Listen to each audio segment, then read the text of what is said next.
So on Monday afternoon, we get news that Moussa Djitté no longer plays for Austin FC because the club decided to terminate his contract. I would say it's good for both parties. Why? For Austin FC, it's business as usual. They want to get rid of something from the past, and that was Moussa Djitté. Moussa Djitté once had the two spots that he once held before leaving Austin FC. It was the international to U22 spot, but now that he's gone, Austin FC can use either those two spots for a future player to bring in the transfer windows. And also, since Moussa was getting paid $650K a year with Austin FC for 2 seasons, that money is now free to use for Borel for his future transfer. So let's say Borel had about $1.5 million in his bank account. That now increases to $2.1 million for Borel to use in the future for transfer windows. So for them, it's business as usual. But for Moussa Djitté, Moussa wants to be close to his family. Something he missed out back in 2022 was the birth of his daughter, and also had problems with his visa. So leaving Austin FC, why? You can't say no to your family. So for Moussa, it's for personal reasons. So for both parties, it's understandable as to why they did it. But my point of view, opinion about this is that instead of saying goodbye to Moussa by just terminating his contract, we could at least use Moussa at the end of the 2024 season. The reason I say this is because Austin FC only has 2 strikers, but for this game against New York City FC as an example, Austin FC only has 1 striker. Without Diego Rubio, since he's out against New York City FC this Saturday, the only option we have is Giagi's artist, and nobody wants to see a player gets earned $1 million a year to be our number 9 game against New York City FC. Do people want to see Djitte play as a false 9 or play as a striker, much like how he did back in 2023? I don't think so, because Djitte hasn't been performing well this season.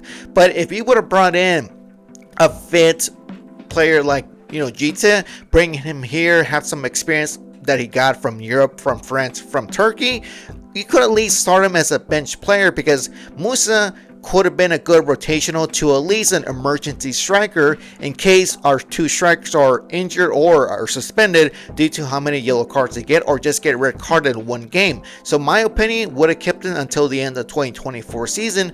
Another thing I could say is that instead of terminating his contract, like I said too, with the same example as end of the season, Moussa, keep him till 2024 and sell him to a new club for this X amount of money, rather than just saying, all right, you're gone for good, because all that work he did in Europe could at least increase his value and future transfer. Because I know since he played in the 2nd division of Turkey, scoring 13 goals in 33 games, it's good for his numbers, because it increases the value. But for people who would say it's the 2nd division, it's not competitive, here's the thing: Austin FC couldn't beat the 2 worst teams in Mexico, nor beat a team from Haiti, but I'll leave it like that. But again, we could have sold Djitte for this good amount of money, and that could be good use for Borel when it comes to future transfer windows. But if it's something Borel had in mind, then I think something that we don't. And that's pretty much it. My own opinion, short and sweet: keep Moussa until 2024. Until the end of the season. Use them as an emergency to a rotational player in case our players are injured or suspended, and have him fit until we sell him to a new club. But again, that's my own opinion. Moussa Djitté was a good player to us when we needed him the most. He was mostly good off the bench. He wasn't the same player when he started in the starting 11, much like he was on the bench, because on the bench back in 2022 is a good example. He was a full picture player as well, like how we saw Djitte. Not a good comparison, but it's my own point of view, is that whenever Moussa will come off the bench, Moussa would always be a good distraction to any defenders, and be a huge headache to the opponents we played back in that season, 2022. And also, Moussa was built like a brick shithouse. He had the legs. He had a fresh pair of legs in those games off the bench.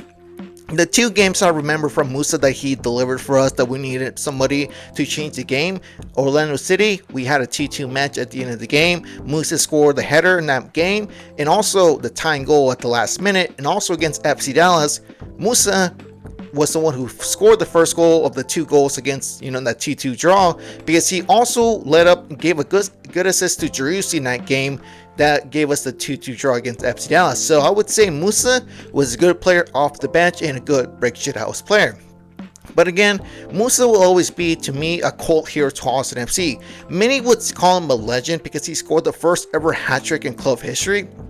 And also, it is a good thing that he did that to Djitte, and Djitte said this to himself: fuck it, I'm scoring the first hat-trick in Austin FC's history, and that's what he did.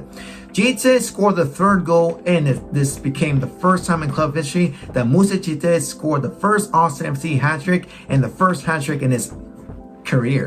Scored the first hat-trick against Real Salt Lake back in 2022 that clinched us to our first ever playoffs in that season. But the thing is that that's the only thing he did. Thank you, Moussa Djitté, for your time for Austin FC. We wish we could have seen more of you, but 2 seasons was enough for us to understand what player you were. But again, we wish you the best of luck and good luck on your next journey to your new club. But again, my name is Vanilla Mike 17. Hope you guys understood this video, and I'll catch you guys on the next one.